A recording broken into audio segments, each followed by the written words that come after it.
Hello student, कैसे हो? देखो, अभी हम आपको केमिस्ट्री इन एवरीडे लाइफ में एसिड बेस के बारे में डिस्कस कर रहे थे और अब तक मैंने आपको इस वीडियो में एसिड पॉइंट के बारे में डिस्कस कर लिया। अर्थात हमने classification of acid, chemical property of reaction, physical property of acid के बारे में डिस्कस कर लिया। आज के इस वीडियो लेक्चर में हम पॉइंट बेस के बारे में डिस्कस करेंगे। बहुत सिंपल टॉपिक है बेटा, बहुत ही सिंपल। आपने जैसा एसिड पढ़ा उसका जस्ट अपोजिट करते चले जाओ, क्या बन जाएगा? अपने आप बेस का प्रोसेस हो जाएगा। अर्थात हमने जो पढ़ा अब उसमें सब उसको इन्वर्स कर देंगे तो वो सब बेस के लिए हो जाएंगे। तो हम सबसे पहले डिस्कस कर रहे हैं बेस। क्या होता है बेस? तो हम सबसे पहले बेस की डेफिनेशन के बारे में डिस्कस करेंगे। तो देखो, बेस की डेफिनेशन के लिए मैंने क्या किया, ये बीकर लिया है और इस बीकर के अंदर हमने ये बेस सॉल्यूशन भर दिया। ये आपके बेस सॉल्यूशन है। इस बेस सॉल्यूशन को भरने के बाद में इसमें मैंने एक लिटमस डाला है और ये रेड कलर का लिटमस है। ये रेड कलर का जो लिटमस है वो ब्लू कलर में चेंज हो जाता है। ऐसे सॉल्यूशन को हम क्या बोलते हैं? बेस। तो बताओ इसकी डेफिनेशन क्या हो गई? तो इसकी डेफिनेशन हो गई, those chemical substance which are bitter in taste, जो कि आपके बिटर इन टेस्ट होते हैं, and change red litmus to blue litmus, और जो रेड लिटमस को ब्लू लिटमस में चेंज करते हैं उन्हें हम बेस बोलते हैं। अब बात आती है यहाँ से बेस के आगे के बारे में। आपके बेस जो होते हैं वो बिटर इन टेस्ट होते हैं और जनरली हम बात करें तो बेस आपके जो साबुन हैं उनमें होते हैं। तो हम यहाँ से सबसे फर्स्ट इसके बारे में डिस्कस करेंगे। तो सबसे फर्स्ट हमारा पॉइंट है क्लासिफिकेशन ऑफ बेस। अर्थात हम डिस्कस करेंगे क्लासिफिकेशन ऑफ बेस कि बेस का क्लासिफिकेशन क्या होता है। और क्लासिफिकेशन ऑफ बेस में अगर हम सबसे बात कर रहे हैं तो सबसे फर्स्ट होगा आपका according to dissociation. According to dissociation, हम डिसोसिएशन के अंदर बात करें तो आपको पता है डिसोसिएशन के अकॉर्डिंग बेस टू टाइप का होगा। जैसे एसिड भी टू टाइप का होता है वैसे बेस भी टू टाइप का होगा। एक तो होगा आपका स्ट्रॉन्ग बेस और एक कौन सा होगा बेटा? Weak base. एक बेस होता है आपका स्ट्रॉन्ग और एक होता है आपका वीक बेस। अब आप मुझे बताओ स्ट्रॉन्ग बेस किसको बोलते हैं? तो स्ट्रॉन्ग बेस उसको हम बोलेंगे जो वाटर में कंप्लीट क्या हो जाता है? आयनाइज हो जाता है। तो हम क्या बोलेंगे इसके लिए? विच कंप्लीटली आयनाइज इन वाटर। अर्थात वो बेस जो वाटर में कंप्लीट आयनाइज हो जाता है and give more hydroxide ion, और जो वाटर में मोर हाइड्रोक्साइड आयन देता है उसे हम स्ट्रॉन्ग बेस बोलते हैं। तो फिर अब बताओ वीक बेस किसको बोलेंगे? तो वीक बेस उसको बोलेंगे जो कंप्लीट आयनाइज नहीं होता, ओनली पार्शियली आयनाइज होता है। तो इसके बारे में लिखेंगे which partially ionise in aqueous solution. Aqueous solution बोले तो बेटा वाटर। अर्थात आपका वीक बेस वो होता है जो वाटर में कंप्लीट आयनाइज नहीं होता, ओनली पार्शियली आयनाइज होता है and give smaller amount of hydroxide ion. तो ध्यान दे बेटा, आपका स्ट्रॉन्ग एसिड वो होता है जो वाटर में कंप्लीटली आयनाइज होता है, जबकि आपका वीक बेस वो होता है जो वाटर में कंप्लीटली नहीं पार्शियली आयनाइज होता है। स्ट्रॉन्ग बेस वो है जो मोर OH माइनस आयन देगा, बट वीक बेस वो है जो आपको लेस OH माइनस आयन देगा। अब आप यहाँ से इसका स्क्रीनशॉट लीजिएगा। अब हम इसके आगे की मतलब कुछ प्रॉपर्टीज, मतलब उनके कुछ कैरेक्टर है उनके बारे में डिस्कस करेंगे। तो देखिएगा आगे, अभी हम डिस्कस कर रहे थे strong base and weak base. अभी हमने कहा था स्ट्रॉन्ग बेस में कंप्लीट आयनाइज होता है, इसमें पार्शियली आयनाइज होता है। जैसे एग्जांपल में अगर मैं बात करूं तो मैंने एग्जांपल लिया NaOH in aqueous plus water liquid form में, इसका डिसोसिएशन होगा ये Na प्लस और साथ में क्या बनाएगा OH minus ion, hydroxide ion. ऐसे ही अगर मैं एक और एग्जांपल लूँ, यह है पोटेशियम हाइड्रोक्साइड, वही वाटर लिक्विड एरो, वही K प्लस एक्वस में और OH minus hydroxide ion aqueous में। ध्यान रखना आपके जो स्ट्रॉन्ग होते हैं उनको हमेशा इस एरो के द्वारा रिप्रेजेंट किया जाता है। Strong base represented by this arrow, कहने का मतलब है dissociation of strong base represented by this arrow. अब हम ले रहे हैं यहाँ पर, जैसे मैंने सपोजेट यहाँ पर ले लिया अमोनियम हाइड्रोक्साइड एक्वस। अब की बार हम रिवर्सिबल रिएक्शन का साइन लगाएंगे, ऊपर ले रहे हैं वाटर, जब इसको हम ब्रेक करेंगे तो यहाँ से बनेगा NH4 प्लस और OH माइनस एक्वस। और हमने देखो इस एरो का साइन लिया है, तो वीक के लिए हमेशा रिवर्सिबल साइन का एरो होता है।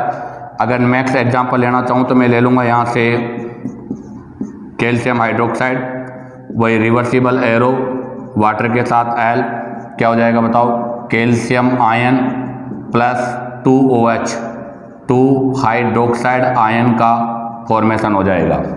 तो ये इनके एग्जांपल है। यहाँ पर भी हम लिखेंगे तो क्या लिखेंगे कि dissociation of weak base represented by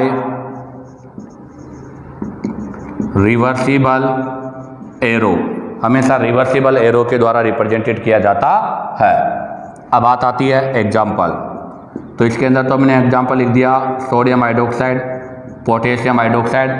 अगर इसमें एग्जाम्पल की बात करूँ मैं तो दो एग्जाम्पल तो आपके सामने लिखे हैं, अमोनियम हाइड्रोक्साइड, कैल्शियम हाइड्रोक्साइड, और अगर मैं बात करूँ तो मैग्नीशियम हाइड्रोक्साइड, और अगर हम बात करें तो क्यूप्रिक हाइड्रोक्साइड अर्थात कॉपर हाइड्रोक्साइड फॉर्म भी इसी में होगा।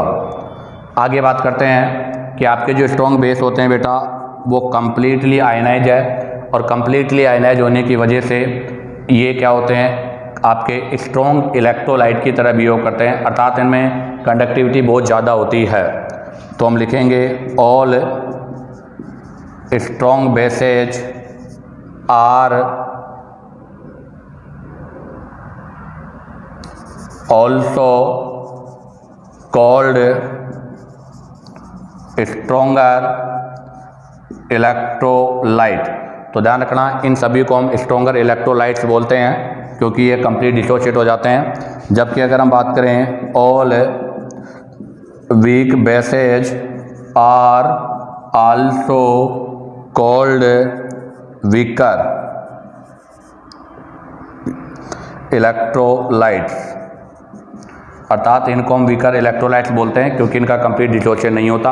उसका रीज़न है क्यों, because give more OH ion, ये क्या करते हैं because give less OH minus ion, क्योंकि जब इनका डिसोशिएशन करते हैं तो हमें ज़्यादा आयन मिलते हैं, इनका डिसोशिएशन करते हैं कम आयन मिलते हैं। तो इनके अधिक आयन होने की वजह से इनको स्ट्रॉन्ग इलेक्ट्रोलाइट्स बोलते हैं, जबकि इनको हम वीक इलेक्ट्रोलाइट्स बोलते हैं।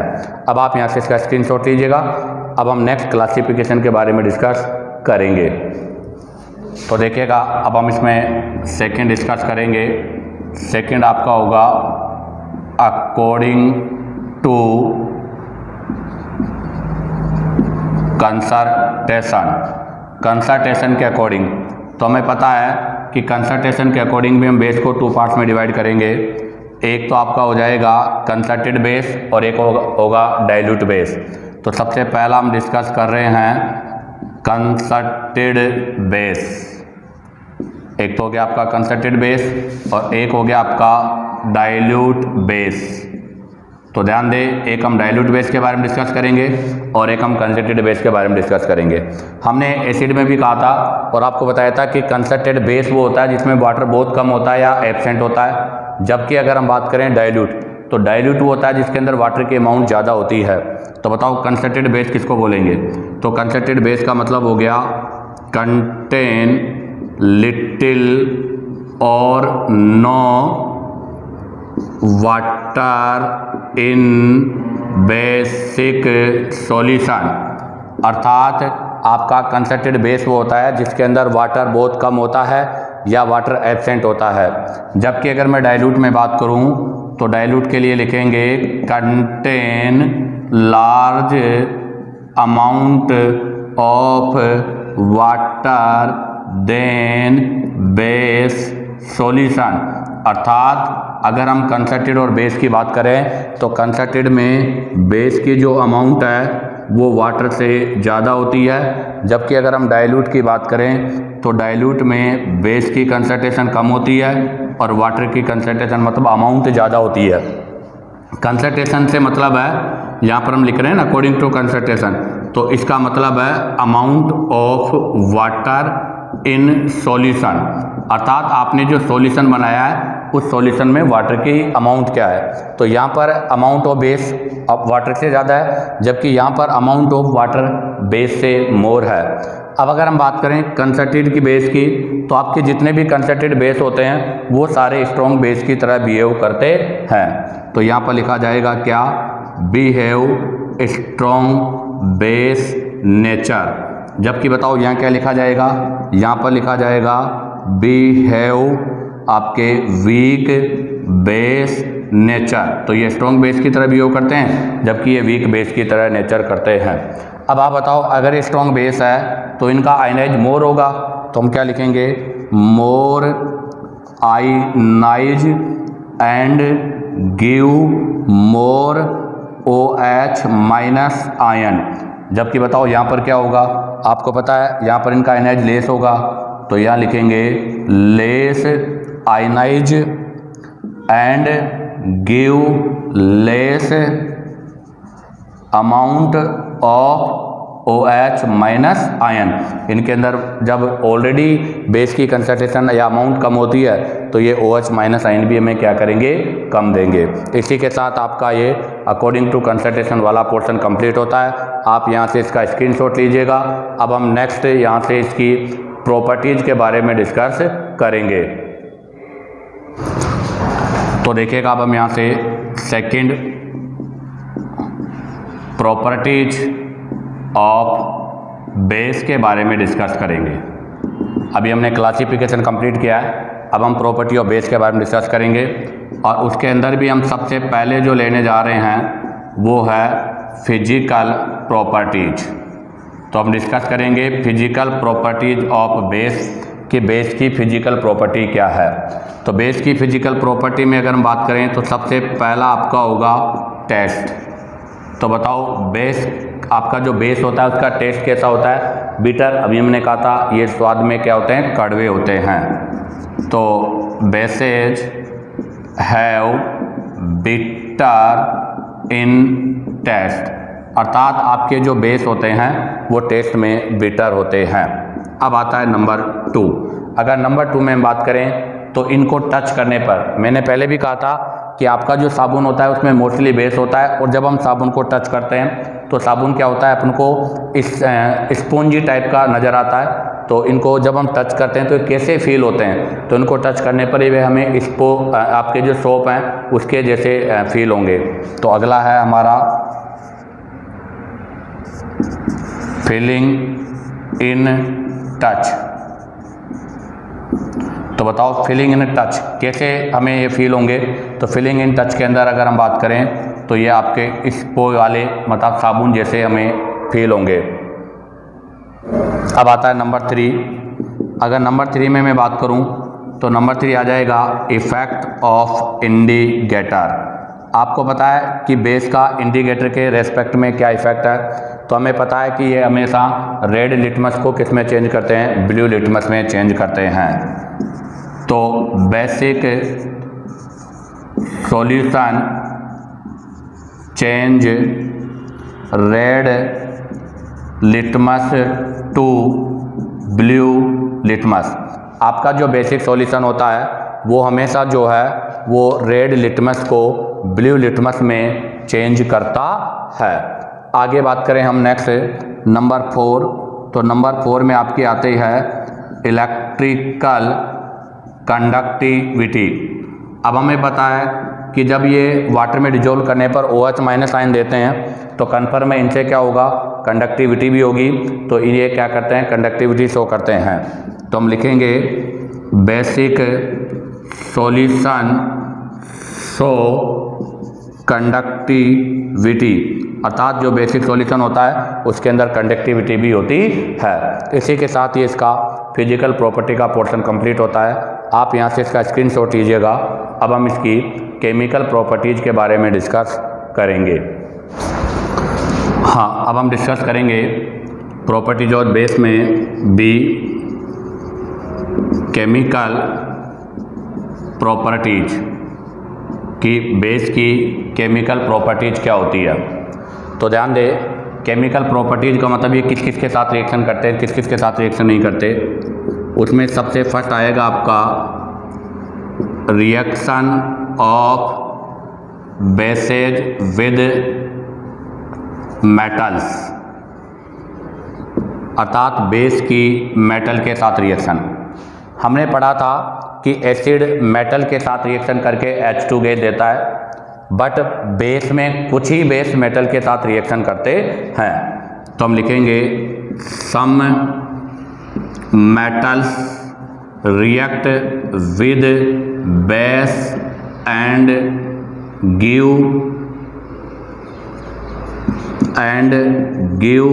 H2 gas. कौन कौन सी मेटल है, सच एज जिंक और एल्यूमिनियम। जिंक और एल्यूमिनियम एक ऐसी मेटल है जो बेस के साथ साथ एसिड और बेस दोनों के साथ रिएक्शन करती है। इसमें हम सबसे पहले जिंक के बारे में डिस्कस करेंगे। तो जिंक की रिएक्शन करेंगे हम सोडियम हाइड्रोक्साइड, ये बेस है, ये मेटल है, इनके साथ रिएक्शन होगी तो यहाँ से बनेगा Na2ZNO2 प्लस H2 गैस। आप देखो Na2ZNO2 जो बना है इसको बोला जाता है सॉल्ट। क्या नाम है इसका, तो बेटा इसका नाम है सोडियम जिंकेट। इम्पोर्टेंट नाम है, हमें याद होना चाहिए, इसको हम सोडियम जिंकेट बोलते हैं। ऐसे ही अगर हम एल्यूमिनियम की बात करें तो एल्यूमिनियम का रिएक्शन करेंगे हम NaOH के साथ, 2 एल्यूमिनियम सॉलिड, ये भी सॉलिड है, ये एक्वस है, ये एक्वस है, 2 मोल, और वाटर सॉल्यूशन के अंदर रिएक्शन करेंगे तो यहाँ से हमारे पास जो बनेगा वो बनेगा 2Na2AlO2 प्लस H2, अर्थात यहाँ से भी हमें हाइड्रोजन गैस का फॉर्मेशन होगा। अर्थात यहाँ जो प्रोडक्ट बनेगा वो बनेगा NaAl2O2। इसको क्या बोलते हैं, इसको बोलते हैं सोडियम मेटा एल्यूमिनेट। तो बेटा इसका नाम है सोडियम मेटा एल्यूमिनेट, इसको हम बोलते हैं। तो कहने का मतलब यह है, वो ध्यान दें आप कि आपका जो बेस है एसिड की तरह ही आपके जो मेटल है उसके साथ रिएक्शन करके H2 गैस देता है, बट कुछ ही मेटल ऐसा करती है जिसमें जनरली कौन कौन सी है, जिंक और एल्यूमिनियम। जिंक बनाएगी सोडियम जिंकेट और आपका एल्यूमिनियम बनाएगा सोडियम मेटा एल्यूमिनेट। आप ध्यान दें कि NaOH एल्यूमिनियम के साथ सोल्ट का फॉर्मेशन कर रहा है, इसलिए जैसे मान लीजिएगा ये कंटेनर है, ये आपका कंटेनर है और इस कंटेनर के मैंने ये अंदर क्या भर दिया, NaOH का सॉल्यूशन है। आपको पता है अगर ये कंटेनर है और ये NaOH का सॉल्यूशन है तो ये कंटेनर एल्यूमिनियम मेटल का नहीं होना चाहिए। अर्थात हम NaOH को एल्यूमिनियम मेटल के कंटेनर में नहीं रख सकते, अर्थात मेटल के कंटेनर में नहीं रख सकते। क्यों? क्योंकि ये इसके साथ रिएक्शन करके किसका फॉर्मेशन करता है, सोल्ट का फॉर्मेशन करता है। तो क्या हो गया point, NaOH can not be storeyed in aluminium container. कहने का मतलब जो सोडियम हाइड्रोक्साइड होता है उसको हम एल्यूमिनियम के कंटेनर में स्टोरेज नहीं कर सकते। ऐसा क्यों? या उसके अंदर उसको हम रख नहीं सकते, ऐसा क्यों? Because it react with metal and form salt, ये सोल्ट का फॉर्मेशन कर लेता है। इसलिए ध्यान रखना NaOH को हम कभी भी एल्यूमिनियम मेटल के कंटेनर में नहीं रखेंगे, इसको हमेशा कहाँ पर रखेंगे, ग्लास कंटेनर में रखते हैं। इसी के साथ आपका ये reaction of base with metal complete होता है। आप यहाँ से इसका स्क्रीनशॉट लीजिएगा। अब हम सेकंड पॉइंट के बारे में डिस्कस करेंगे। तो देखिएगा, अब इसमें हम सेकंड डिस्कस करेंगे reaction of base with acid, acid का बेस के साथ रिएक्शन। हमने ये पॉइंट आपके एसिड में भी पढ़ाया था कि एसिड और बेस जब रिएक्शन करते हैं तो हमेशा सॉल्ट प्लस वाटर का फॉर्मेशन करते हैं, और एसिड और बेस जब दोनों आपस में रिएक्शन करते हैं तो अपनी प्रॉपर्टीज़ का डिस्टोर करते हैं। इसलिए इस रिएक्शन को हम क्या बोलते हैं, न्यूट्रलाइजेशन, कोल्ड न्यूट्रलाइजेशन रिएक्शन। इसको हम न्यूट्रलाइजेशन रिएक्शन भी बोलते हैं। सिंपल रिएक्शन है, इसके बारे में हम पहले भी डिस्कस कर चुके हैं। जैसे मैंने एग्जांपल लिया NaOH एक्वस, इसका रिएक्शन कराया हाइड्रोक्लोरिक एसिड। तो बताओ ये क्या है, बेस, ये क्या है, एसिड। दोनों में रिएक्शन होगा, अपनी प्रॉपर्टीज को खो देंगे ये। तो यहाँ से क्या बन जाएगा, NaCl एक्वस, और साथ में बन जाएगा वाटर। NaCl क्या है, सॉल्ट और वाटर। ऐसे ही अगर हम एक और रिएक्शन के बारे में डिस्कस करें तो मैंने लिया है NaOH एक्वस, बेस है ये। इसका रिएक्शन करूँगा H2SO4 एसिड के साथ। बताओ जब इसके साथ हम रिएक्शन करेंगे, इसके 2 मोल यूज करूँगा, तो यहाँ से सॉल्ट बनेगा Na2SO4 सोडियम सल्फेट, और साथ में क्या बन जाएगा, वाटर। तो आप देखो यहाँ से आपके पास वाटर का फॉर्मेशन हो गया और सोडियम सल्फेट का फॉर्मेशन हो गया। अगर हम इसको बैलेंस करेंगे तो यहाँ पर टोटल 4 हाइड्रोजन है, तो इसके आगे 2 लग जाएगा। तो हमारा जो दूसरा पॉइंट है वो है reaction of base with acid, जिसमें सोल्ट का फॉर्मेशन होता है। अब आप यहाँ से स्क्रीनशॉट लीजिएगा। अब हम यहाँ से थर्ड रिएक्शन के बारे में डिस्कस करेंगे।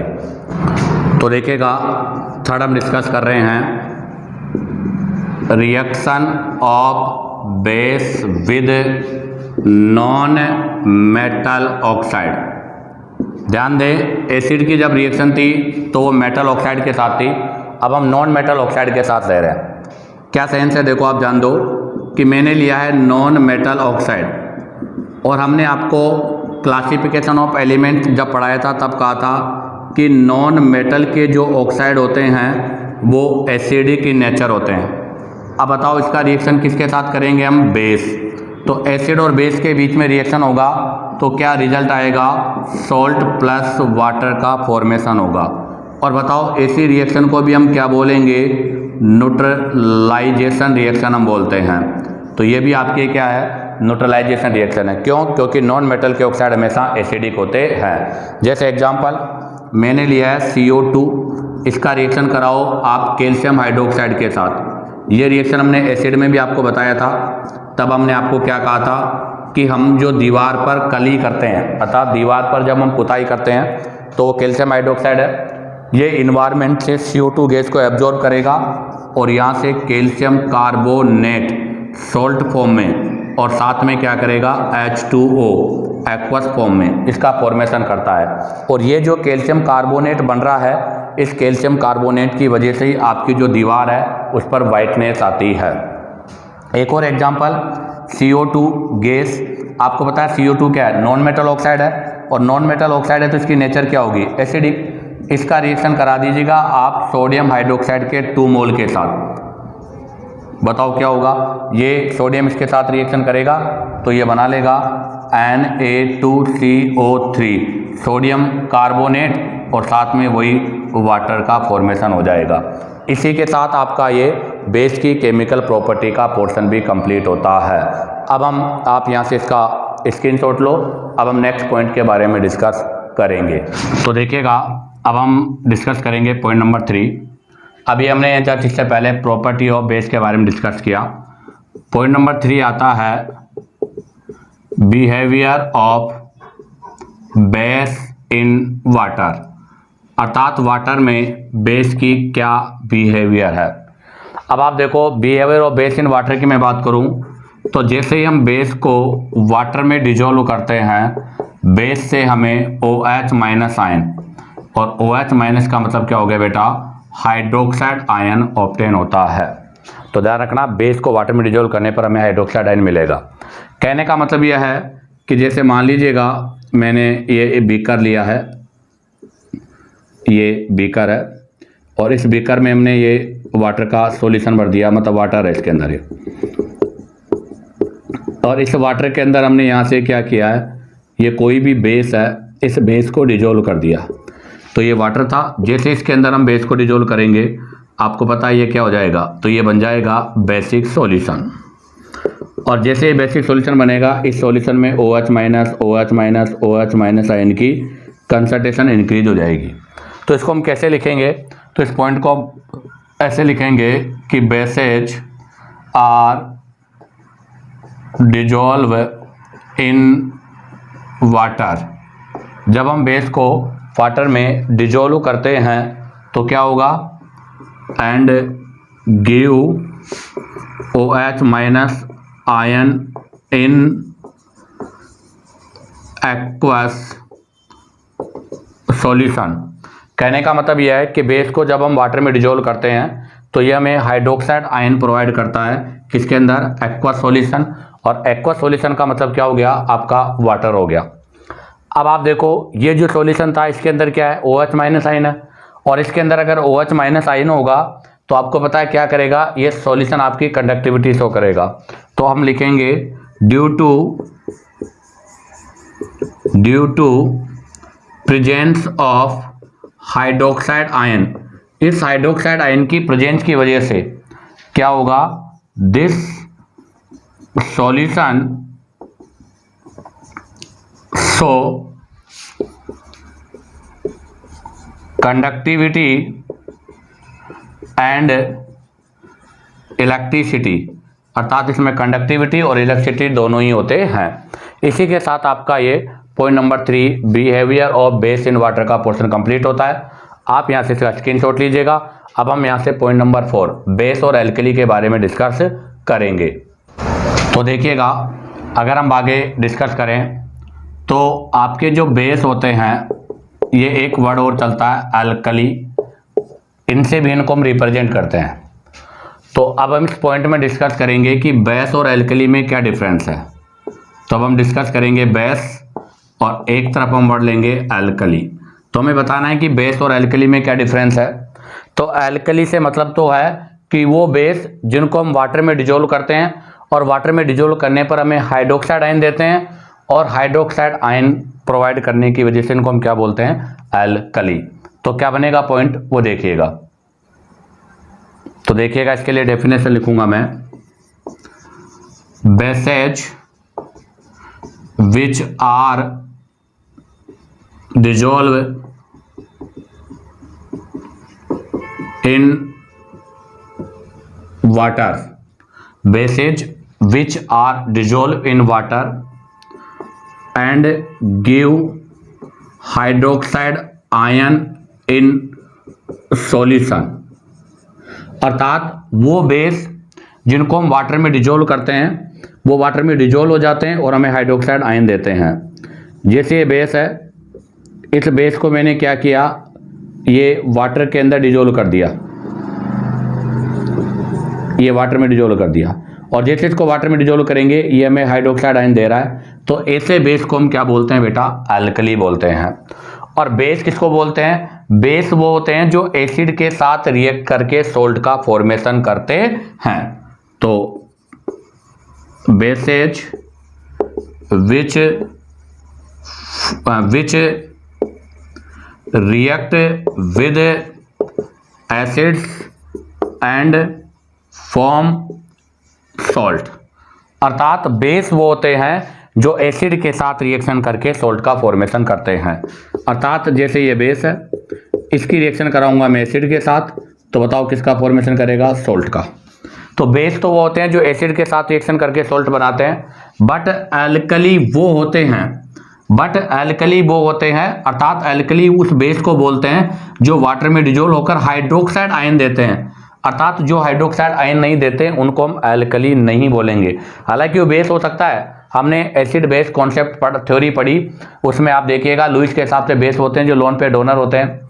और आपको पता है ब्रोंस्टेड लोरी के हिसाब से बेस होते हैं जो प्रोटॉन एक्सेप्टर होता है। तो इसका मतलब ये नहीं है कि जितने भी बेस है वो सब हाइड्रोक्साइड आयन दे, तो जो बेस हाइड्रोक्साइड आयन देंगे उनको हम एल्कली बोलेंगे और जो नहीं देंगे उनको हम एल्कली नहीं बोल सकते।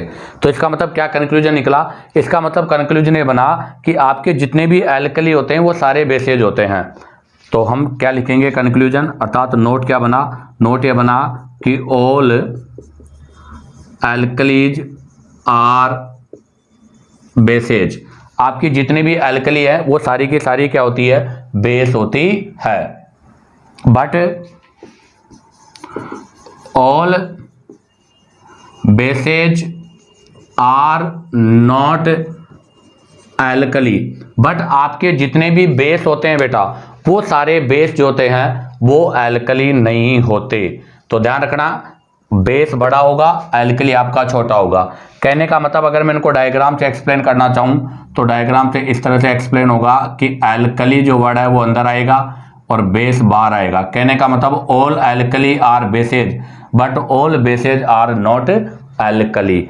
इसी के साथ आपका ये बेस का जो पोर्शन है वो कंप्लीट होता है।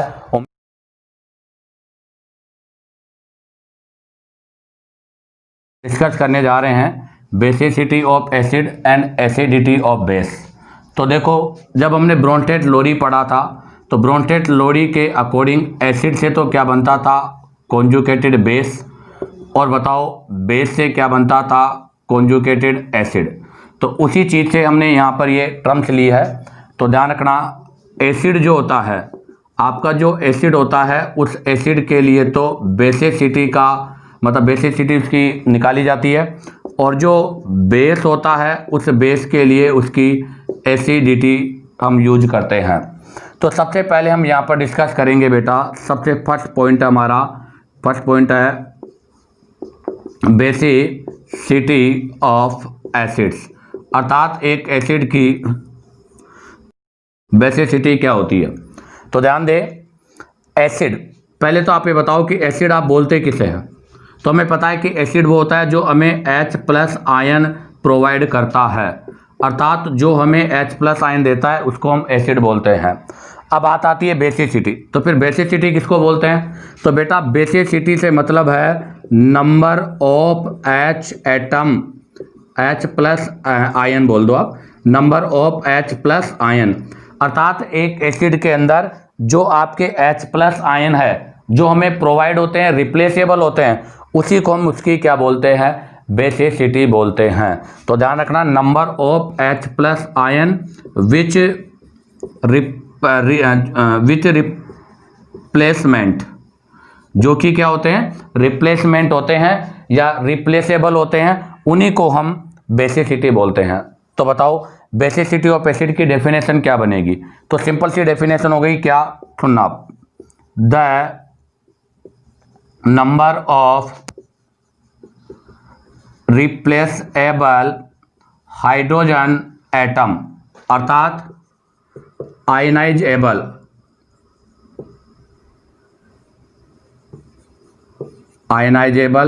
Hydrogen atom. तो ध्यान रखना, number of replaceable hydrogen atom या आयनाइजेबल हाइड्रोजन एटम जो कहां पर होंगे? प्रेजेंट इन एन एसिड, जो कि एक एसिड के अंदर प्रेजेंट होते हैं। या फिर हम ऐसे भी कह सकते हैं कि जब हम एसिड को वाटर में डिजोल्व करते हैं तो वो हमें कितने H+ आयन प्रोवाइड करता है, उसके बेस पर भी हम इसको मतलब डिफाइन कर सकते हैं। तो और which produce H+ ion when dissolve in water, जब उसको वाटर में हम डिजोल्व करते हैं तो वो आपके जितने H+ आयन देता है उसी को हम बोलते हैं बेसिसिटी। तो क्या बनी definition? Number of replaceable hydrogen atom या ionisable hydrogen atom, hydrogen atom which present in an acid और which produce H+ ion when dissolve in water. तो ध्यान रखना, एक एसिड के अंदर वो हाइड्रोजन जो रिप्लेसेबल होते हैं या जो आयनाइज होते हैं उसी को हम क्या बोलते हैं? बेसिसिटी ऑफ एसिड बोलते हैं। अब आप यहाँ से इसका स्क्रीनशॉट लीजिएगा। अब हम यहाँ से बेसिसिटी ऑफ एसिड के एग्जाम्पल्स के बारे में डिस्कस करेंगे। तो देखिएगा, अब हम डिस्कस करेंगे किसके बारे में, बेसिसिटी ऑफ एसिड्स के बारे में डिस्कस कर रहे थे। तो ध्यान दें बेटा, बेसिसिटी ऑफ एसिड्स को हम 3 पार्ट्स में क्लासीफाई करेंगे, अर्थात इसको हम 3 टाइप से डिवाइड करेंगे। एक तो हो जाएगा सबसे सिंपल मोनो बेसिक एसिड, सबसे सिंपल है पहला मोनो बेसिक एसिड। दूसरा आपका हो जाएगा डाई बेसिक एसिड, नाम से ही क्लियर है बेटा, जैसे इनके नाम है वैसे इनके काम भी होंगे। और तीसरा होगा 3rd नंबर का ट्राई बेसिक एसिड। ठीक है, तो मैंने इसको 3 टाइप से क्लासीफाई किया है, monobasic acid, dibasic acid और ट्राई बेसिक एसिड। अब देखो नाम से क्या क्लियर है, मोनो मतलब क्या होता है 1 और बेसिक मतलब H+, तो इसका मतलब क्या होगा, गिव ओनली 1 H+ आयन, ये हमें केवल एक H+ आयन देता है, या हम ऐसे कह सकते हैं ओनली 1 रिप्लेसेबल हाइड्रोजन एटम, वो जिनके अंदर केवल एक ही रिप्लेसेबल हाइड्रोजन एटम होता है या जो एक ही H+ आयन देते हैं उनको मोनो बेसिक बोलते हैं। तो फिर बताओ डाई बेसिक किसको बोलेंगे, तो बताओ क्या बोलोगे, गिव 2 H+ आयन, जो हमें 2 H+ आयन देते हैं, और इसमें क्या लिखोगे बताओ, गिव 3 H+ आयन, जो हमें 3 H+ आयन देते हैं, या हम ऐसे भी कह सकते हैं 2 रिप्लेसेबल हाइड्रोजन एटम प्रेजेंट होते हैं, या इसमें ऐसे कह देंगे 3 रिप्लेसेबल हाइड्रोजन एटम प्रेजेंट होते हैं। तो बताओ अगर इसमें 1 रिप्लेसेबल हाइड्रोजन एटम है या इसमें ओनली 1 H+ आयन है, तो इसकी बेसिसिटी क्या बनेगी, तो बताओ इसकी बेसिसिटी क्या बनेगी, तो बेटा इसकी बेसिसिटी 1 होगी, इसकी बेसिसिटी 2 होगी और इसकी बेसिसिटी 3 होगी। तो इसकी 1 बेसिसिटी है, इसकी 2 बेसिसिटी और इसकी बेसिसिटी 3 हो जाएगी। अब एग्जांपल्स के बारे में डिस्कस करेंगे। तो देखिएगा, सबसे फर्स्ट एग्जांपल लिया मैंने HCl। अब बताओ HCl को आप डिसोशिएट करोगे तो H+ और Cl- बनेगा।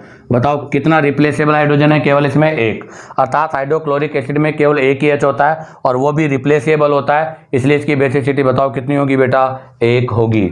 ऐसे ही देखिएगा नेक्स्ट एग्जांपल HNO3। बताओ H+ और क्या बन जाएगा, NO3-। तो बताओ इसके अंदर भी इसकी बेसिसिटी कितनी होगी बेटा, 1, क्योंकि इसने एक ही H+ आयन हमें प्रोवाइड किया है।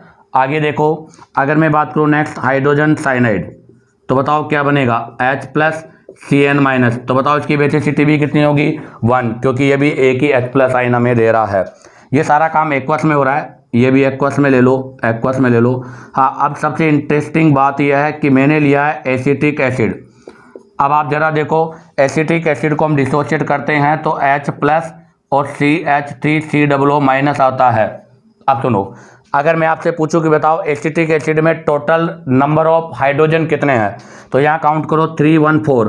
तो बेटा यहाँ पर total number of hydrogen atom equals to 4 है। बेटा यहाँ पर टोटल हाइड्रोजन एटम तो कितने हैं, 4 है, बट इसकी बेसिसिटी 4 नहीं है, इसकी बेसिसिटी ओनली क्या है, 1 है।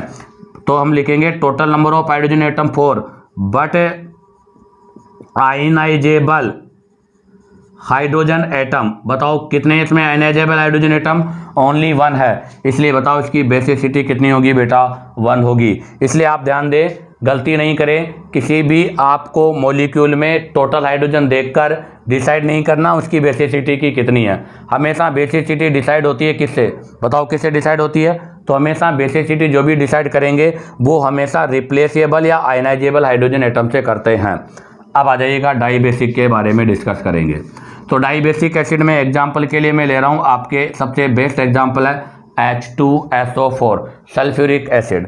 बताओ सल्फ्यूरिक एसिड में 2 ही हाइड्रोजन है और 2 के 2 ही ये अपने हाइड्रोजन डोनेट कर देता है, इसलिए इसको हम डाई बेसिक बोलते हैं। ऐसे ही बताइएगा सेकंड डाई बेसिक कौन सा होगा, तो H2CO3 क्या बोलते हैं इसको पता है, कार्बोनिक एसिड। क्या बोलते हैं बेटा इसको, कार्बोनिक एसिड। बताओ यहाँ भी कितने H है, 2, और दोनों हाइड्रोजन क्या है बेटा, रिप्लेसेबल है, तो इसकी बेसिसिटी कितनी हो जाएगी, 2 हो जाएगी। अब आ जाएगा एग्जाम्पल नंबर मतलब नेक्स्ट ट्राई बेसिक के अंदर। बताओ ट्राई बेसिक की अगर हम बात करें, और एक और डाई बेसिक में रह गया एग्जाम्पल, वो भी आप देख लीजिएगा। मैंने लिया है COOH, इसको बेटा ऑक्जेलिक एसिड बोलते हैं, और ऑक्जेलिक एसिड के अंदर भी COO- और 2H+, ये भी हमें 2H+ देता है, इसलिए भी हम इसको डाई बेसिक बोलते हैं। अब मैं बात करूंगा किसके बारे में, ट्राई बेसिक एसिड। बताओ ट्राई बेसिक एसिड किसको बोलेंगे, जो हमें 3H+ आयन प्रोवाइड करेगा, और इसमें सबसे बेस्ट एग्जांपल है H3PO4। क्या बोलते हैं इसको, इसको बोलते हैं फास्फोरिक एसिड। क्या बोलेंगे बेटा, इसको हम फास्फोरिक एसिड बोलते हैं। और जब इसका डिसोसिएशन करोगे तो 3H+ और PO4 3- हमें ऑब्टेन होगा। तो ध्यान दें, ये आपके बेसिसिटी ऑफ एसिड का क्लासिफिकेशन कंप्लीट होता है। एक होता है मोनोबेसिक, एक होता है डाई बेसिक, एक होता है ट्राई बेसिक। आपको इनके जो एग्जाम्पल है वो लर्न करना है। अब आप यहाँ से इसका स्क्रीनशॉट लीजिएगा। अब हम यहाँ से एक स्पेशल पॉइंट के बारे में डिस्कस करेंगे। तो देखिएगा, अभी हमने डिस्कस किया था बेसिसिटी ऑफ एसिड। अब इससे रिलेटेड एग्जाम्पल्स के बारे में डिस्कस करूँगा। जैसे मैंने अभी कहा था आपसे HCl, अर्थात मैं इसको शॉर्ट में लिखूंगा HX, और बेटा HX को बोलते हैं एसिड हैलाइड।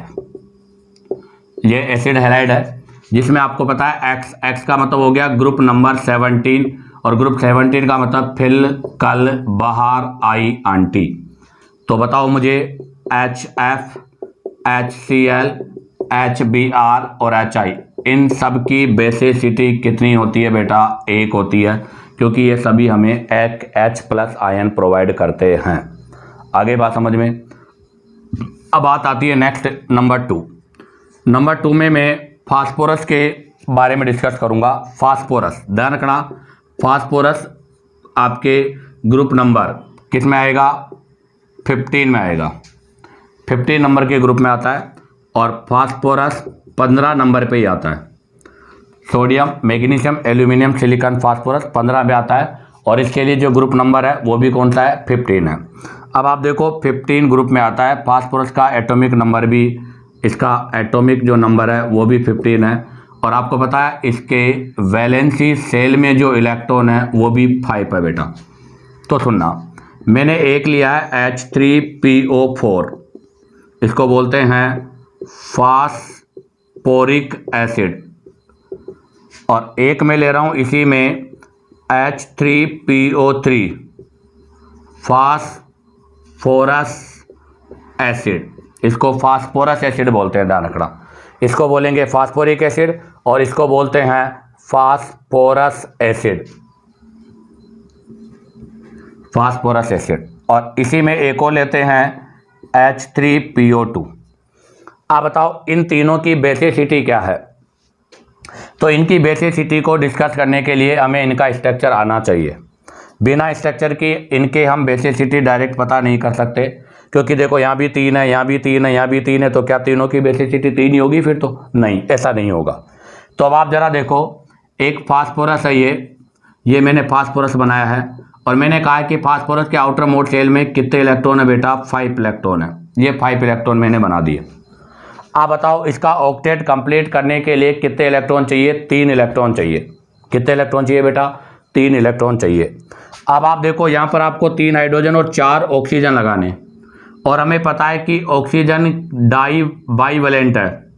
ऑक्सीजन क्या होता है बेटा? बाईवेलेंट होता है, अर्थात ऑक्सीजन 2 साइड से जुड़ता है, अर्थात ऑक्सीजन के आउटर मोस्ट में 6 होते हैं, इसलिए इसको 2 की जरूरत है। तो ये बाईवेलेंट है, इसलिए इसको 2 की जरूरत है। तो अगर मैं इसके साथ ऑक्सीजन जोड़ूंगा तो कौन से बॉन्ड से जुड़ेगा? डबल बॉन्ड से जुड़ेगा। तो बेटा देखो ये मैंने डबल बॉन्ड से जोड़ दिया। अब आप देखो इसके आउटर मोस्ट शेल में कितने हो गए? 1 2 3 4 5 6 7 हो गए। अभी एक की रिक्वायर्ड है। अगर मैं अब नेक्स्ट ऑक्सीजन को जोड़ता हूं तो वो डबल बॉन्ड से नहीं जुड़ेगा, क्योंकि डबल बॉन्ड से जोड़ने पर फास्फोरस के पास इलेक्ट्रॉन ज़्यादा हो जाएंगे। तो ऐसी कंडीशन पर हम क्या करेंगे? एक फास्फोरस को ऑक्सीजन के साथ लगा के ऐसे जोड़ देंगे। अब आप देखो ऑक्सीजन के पास कितने थे? 6, ये 6 हो गए। अब आप देखो ऑक्सीजन के पास 2 2 2 8 हो गए। अब बताओ 4 ऑक्सीजन थे, अभी 2 आगे, 2 और बच के, एक और ऑक्सीजन बच गया, उसको भी हम ऐसे जोड़ देंगे। एक बच गया, उसको भी हम ऐसे जोड़ देंगे। अब आप देखो सभी को आपने जोड़ दिया। अब इसमें आप इसकी जो बेसिसिटी निकालोगे वो बेसिसिटी OH बॉन्ड के अकॉर्डिंग निकलेगी। बताओ कौन से बॉन्ड के अकॉर्डिंग निकलेगी? OH बॉन्ड के अकॉर्डिंग। तो बताओ यहाँ पर रिप्लेसेबल हाइड्रोजन कितने हैं? 1 2 3। तो बताइएगा यहाँ पर आपके पास रिप्लेसेबल हाइड्रोजन एटम = 3 है। तो बताओ इसकी बेसिसिटी भी कितनी होगी बेटा? 3 होगी। क्लियर हो गई बात। अब बात आती है दूसरा H3PO3। अब की बार हमें 4 ऑक्सीजन नहीं 3 ही ऑक्सीजन चाहिए। तो स्ट्रक्चर तो अभी भी सेम ऐसा ही रहेगा, O double bond P OH OH। अब देखो एक ऑक्सीजन नहीं है तो डायरेक्ट हाइड्रोजन लग जाएगा। अगर ऑक्सीजन नहीं है तो डायरेक्ट क्या लग जाएगा बेटा? हाइड्रोजन लग जाएगा। अब बताओ इसमें कितने रिप्लेसेबल हाइड्रोजन है? 2। तो क्या बोलोगे आप? Replaceable hydrogen atom = 2। तो बताओ इसकी बेसिसिटी कितनी हो जाएगी? 2। ध्यान रखना इसमें टोटल हाइड्रोजन 3 है बट रिप्लेसेबल हाइड्रोजन 2 ही होते हैं, इसलिए इसकी बेसिसिटी कितनी होगी? 2। अब आता है H3PO2। तो बताओ इसका स्ट्रक्चर क्या होगा? बहुत सिंपल है, एक ऑक्सीजन तो डबल बॉन्ड PO से लगेगा ही लगेगा। अब बताओ कितने ऑक्सीजन इसके पास? 2। एक लग गया तो एक बच गया, तो एक OH के साथ आ जाएगा। और अब बचे हुए जो दोनों हैं वो डायरेक्ट किसके साथ आ जाएंगे? हाइड्रोजन के साथ आ जाएंगे। तो बताओ इसमें आपके पास रिप्लेसेबल हाइड्रोजन एटम कितना है? 1। तो इसलिए इसकी बेसिसिटी भी कितनी आएगी बेटा? 1 हो जाएगी। तो बताओ इसकी बेसिसिटी कितनी है? 1। क्यों? बिकॉज आपके यहाँ पर रिप्लेसेबल हाइड्रोजन एटम जो है वो = कितना है? 1 है। इसलिए इसकी बेसिसिटी भी कितनी होगी बेटा? 1 होगी। तो ध्यान रखना ये तीनों बहुत इंपॉर्टेंट एग्जाम्पल है, एग्जाम में आते रहते हैं और इनकी गलती होने के इनके चांस भी है। क्यों? क्योंकि देखिएगा तीनों में हाइड्रोजन 3 है बट रिप्लेसेबल हाइड्रोजन इसमें कितने हैं? 3 है, इसमें 2 है और इसमें कितना है? 1 है। इसलिए इसकी बेसिसिटी 3 होगी, इसकी बेसिसिटी 2 होगी और इसकी बेसिसिटी 1 होगी। अब आप यहाँ से इसका स्क्रीनशॉट लीजिएगा। अब हम यहाँ से एक नोट के बारे में डिस्कस करेंगे। तो देखिएगा बेटा यहाँ से नोट क्या है अर्थात कंक्लूजन क्या है। तो ऑक्जी एसिड ऑफ फास्फोरस अभी हमने जो पढ़े थे अर्थात H3PO4 H3PO3 और H3PO2 इनके बारे में डिस्कस किया था। इनको हम ऑक्जी एसिड ऑफ फास्फोरस बोलते हैं। और ऑक्जी एसिड ऑफ फास्फोरस के अंदर हमेशा फर्स्ट इनकी स्ट्रक्चर के बारे में तो ध्यान दे। अबाउट ऑफ स्ट्रक्चर, इनके स्ट्रक्चर के बारे में मैं आपको कुछ पॉइंट्स लिखा रहा हूँ वो आपको ध्यान रखना है। सबसे first point, at least 1 P double bond O bond होगा। ध्यान दें आपके जितने भी ये ऑक्जी एसिड्स है इनमें हमेशा at least 1 P double bond O होगा। एक तो कन्फर्म है कि P डबल बॉन्ड O होगा ही होगा। नंबर 2 है एट लीस्ट 1 POH बॉन्ड होगा। आपके जितने भी ऑक्जी एसिड्स हैं उनमें कन्फर्म है एक P डबल बॉन्ड O होगा और एक P सिंगल बॉन्ड OH होगा। अब जो आपके बच गए उनको हमें रिमेनिंग ग्रुप को ऐड करना है। ध्यान दें अब जो आपके ग्रुप बच गए उनको हम यहाँ पर ऐड करेंगे। और ध्यान रखना आपके जो ऑक्जी एसिड्स है इनकी जो बेसिसिटी है वो किससे डिसाइड होती है? OH बॉन्ड से। तो बेसिसिटी जो है decide by number of OH bond. तो ध्यान रखना आपके जो ऑक्जी एसिड्स हैं उनकी बेसिसिटी जो होती है वो नंबर ऑफ OH बॉन्ड से डिसाइड की जाती है, न कि नंबर ऑफ pH बॉन्ड से डिसाइड की जाती है। तो ध्यान रखना आपके जो ऑक्जी एसिड्स होते हैं इन ऑक्जी एसिड की जो बेसिसिटी है उसका जो डिटर्मिनेशन होता है या उनको जो डिसाइड किया जाता है वो हमेशा नंबर ऑफ OH बॉन्ड से डिसाइड किया जाता है। तो देखो अब आप H3PO4 H3PO3 और एक है आपके पास क्या बोलते हैं H3PO2, ये 3 थे। अब इन तीनों में देखो आप इनका समराइज, अभी आपने इनके स्ट्रक्चर के बारे में डिस्कस किया तो मैं इनके बारे में समराइज लिखता हूँ। H3PO3 में सबसे फर्स्ट है P double bond O bond कितने हैं। तो P डबल बॉन्ड O तो सभी में केवल एक ही होगा। उसके बाद हमने लिखा एटलीस्ट 1 POH बॉन्ड। आप बताओ इसमें POH बॉन्ड कितना होगा। तो बेटा इसके अंदर आपके पास 3 POH है, इसमें 2 हैं, इसमें 1 है। अगर इनमें POH बॉन्ड 3, 2, 1 है तो बेटा इसी से ही क्या होगी, इनकी बेसिसिटी का डिसाइड होगा। तो इसकी बेसिसिटी 3 होगी, इसकी बेसिसिटी 2 होगी, इसकी बेसिसिटी 1 होगी।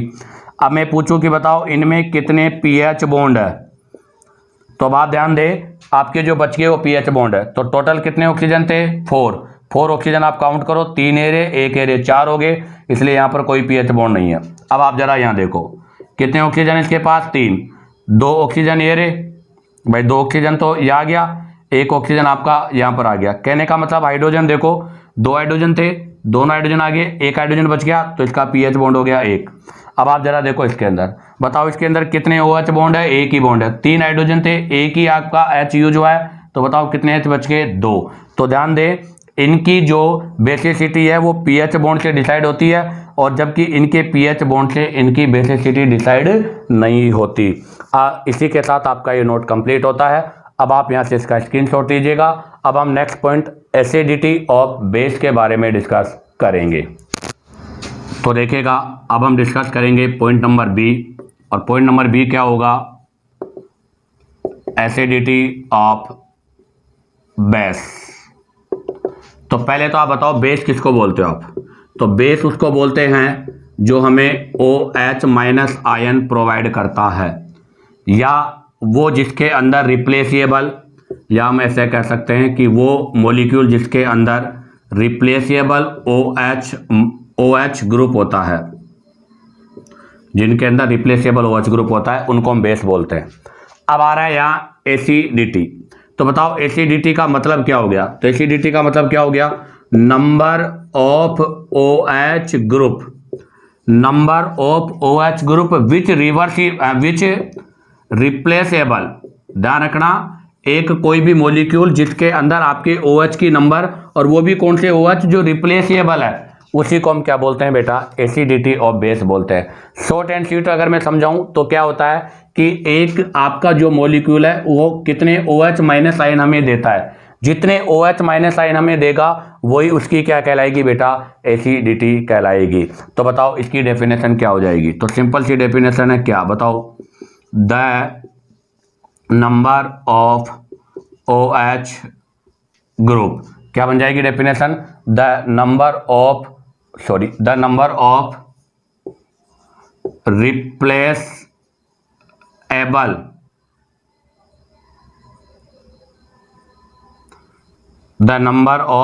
रिप्लेसेबल OH ग्रुप, या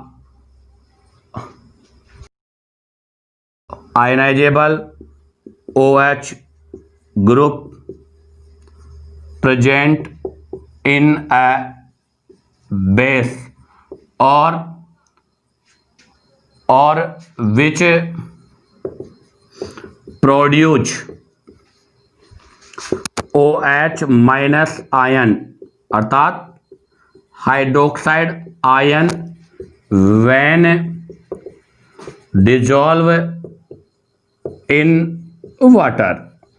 तो ध्यान दे क्या बन गई इसकी डेफिनेशन। तो सिंपल सी डेफिनेशन है, number of replaceable OH group या ionisable OH group present in a base. एक बेस के अंदर वो OH ग्रुप जो रिप्लेसेबल होते हैं या आयनाइजेबल होते हैं, या ऐसे भी हम कह सकते हैं कि जब इस बेस को हम वाटर में डिजोल्व करते हैं तो यह हमें जितने OH माइनस आयन या हाइड्रोक्साइड आयन देता है उसे ही क्या कहते हैं, एसिडिटी ऑफ बेस। तो शॉर्ट एंड स्वीट क्या होगा, तो शॉर्ट एंड स्वीट ये होगा, नंबर ऑफ रिप्लेसेबल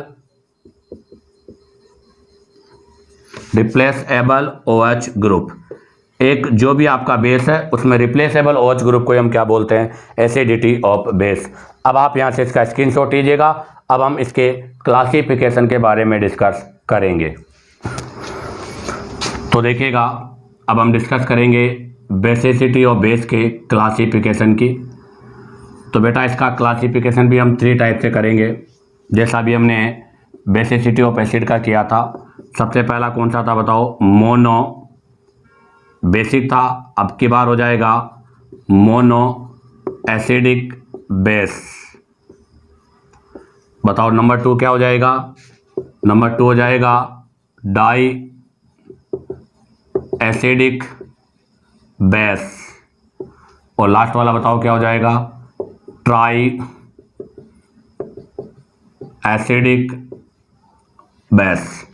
तो इसका क्लासिफिकेशन 3 टाइप से करेंगे, वही monoacidic base, diacidic base और ट्राई एसिडिक बेस। बताओ नाम से ही क्लियर है, मोनो का मतलब 1, एसिडिक मतलब OH माइनस आयन। तो क्या होगा बताओ? Give only 1 OH minus ion. तो मोनो एसिडिक बेस उनको बोलते हैं जो केवल एक ही OH आयन देते हैं। बताओ यहाँ पर क्या होगा? ये एक होगा गिव 2 OH माइनस आयन, और यहाँ पर क्या होगा? Give 3 OH minus ion.